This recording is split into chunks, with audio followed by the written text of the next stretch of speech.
साहेबांची पुण्यतिथी त्यांना समर्पित अशा दिवस साजरा करावा. पण बऱ्याच संख्येने लोक आलेले आहेत, कार्यकर्ते आलेले आहेत.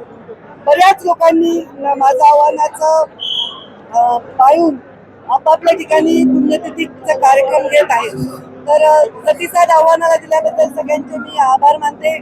आज अत्यंत साध्या पद्धतीने मुंडे साहेबांना आम्ही त्यांचं आवडतं सगळं जेवण नैवेद्य दाखवला.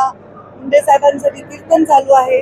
अत्यंत साध्या पद्धतीने आजचा दिवस आम्ही करतोय, कारण आज पेट्रोल डिझेल आणि इंधनाचा जो प्रश्न आहे त्याच्यामुळे मोठ्या प्रमाणात आम्ही पुण्यतिथीचा कार्यक्रम नाही करतो. आज एक नवा संकल्प तुम्ही जाहीर करणार होता आणि एक गोष्ट न करण्याचं देखील घोषणा करणार होता. काय नेमकं ते आहे? ते आता मी भाषणात सांगेन, मला अजून सुचलं नाहीये ते काय. जेव्हा सुचेल ते स्वयंप्रेरणेने. साहेब जाऊन 12 वर्ष झाले.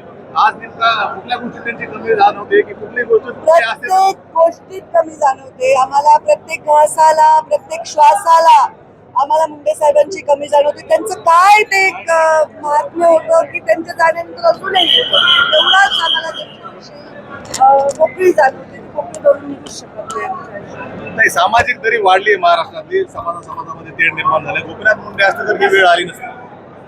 ते काळ वेगळा होता, तेव्हाचे लोक वेगळे होते. आताची परिस्थिती वेगळी आहे. साहेब असते तर त्यांनी नेहमी समाजांना एकत्र घेऊन जाण्याचा प्रयत्न केला असता आणि त्यांच्या विचारावर वाचवर आहे हाच प्रयत्न शेवटच्या श्वासापर्यंत आता भाषण आहे.